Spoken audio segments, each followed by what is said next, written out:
দোরগোড়ায় বিধানসভা নির্বাচন, তার আগে ফের আরও দুটি এক্সপ্রেস ট্রেন পেল জলপাইগুড়ি। হলদিবাড়ি বালুঘাট এক্সপ্রেস ও হলদিবাড়ি বামনহাট এক্সপ্রেস ট্রেন দুটি হলদিবাড়ি থেকে শুরু হওয়ায় খুশি সাধারণ মানুষ ও কৃষকেরা।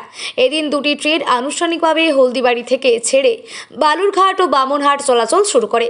জলপাইগুড়ি টাউন স্টেশনে সবুজ পতাকা দেখিয়ে এই ট্রেন চলাচল শুরু করলেন ডাবগ্রাম ফুলবাড়ির বিধায়ক শিখা চ্যাটার্জি সহ রেলের আধিকারিকরা। পাশাপাশি ভার্চুয়ালি উপস্থিত ছিলেন জলপাইগুড়ির সাংসদ ডক্টর জয়ন্ত রায়।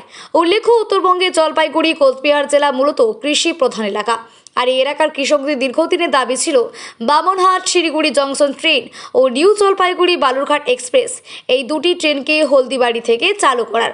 কারণ এই এলাকার কৃষকেরা তাদের পণ্য অন্যত্র নিয়ে যেতে গেলে সমস্যায় পড়তে হচ্ছে। অবশেষে জলপাইগুড়ি সাংসদের উদ্যোগে এই দুটি ট্রেনকে এক্সটেনশন করে হলদিবাড়ি থেকে চালানোর ব্যবস্থা করল ভারতীয় রেল।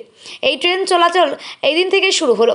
ট্রেন উদ্বোধনে এসে ডাবগ্রাম ফুলবাড়ির বিধায়ক শিখা চ্যাটার্জি অভিযোগ করেন, বলেন রাজ্য সরকারের উদাসীনতার কারণে রেলের একাধিক প্রকল্প আটকে রয়েছে।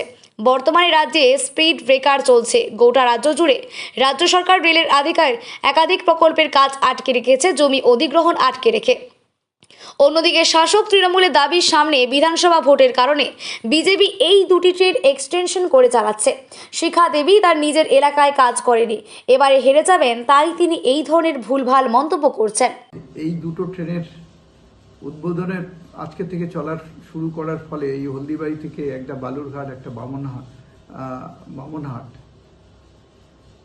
অসংখ্য হাজার হাজার সাধারণ মানুষ যারা প্রতিদিন চলাচল করে, বিশেষ করে যারা ছোট ছোট ভেন্ডার, ছোট ছোট যারা শাকসবজির ব্যবসা করেন, তাদের পক্ষে যে কি উপকার হলো এটা বলার অপেক্ষা রাখে না।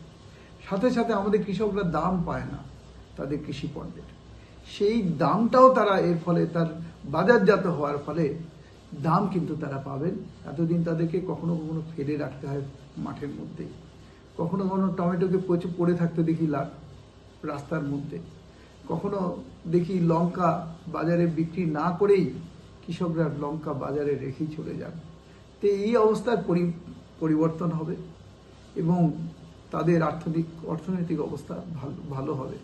সাধারণ যাত্রী থেকে শুরু করে, নিত্যযাত্রী থেকে শুরু করে অন্যান্য মানুষেরও কিন্তু সুবিধা হবে এবং প্রায় সমস্ত ডিস্ট্রিক্ট, একমাত্র দেখলাম কালিম্পং ডিস্ট্রিক্ট বাদ দিয়ে নর্থ বেঙ্গলের প্রত্যেকটা ডিস্ট্রিক্ট, আলিপুরদুয়ার, কোচবিহার, জলপাইগুড়ি, দার্জিলিং, উত্তর দিনাজপুর, দক্ষিণ দিনাজপুর, মালদা, সমস্ত ডিস্ট্রিক্টকে কভার করবে এই দুটো ট্রেন। সুতরাং বুঝতেই পারছেন এর ফলে এই ছোট ছোট স্টেশন থেকে ছোট বড় স্টেশনের মাধ্যমে এই ট্রেন দুটোর যোগাযোগের এই দুটো ট্রেনের মাধ্যমে এখানকার বিস্তীর্ণ অঞ্চলের মানুষ ভীষণভাবে উপকৃত হবে।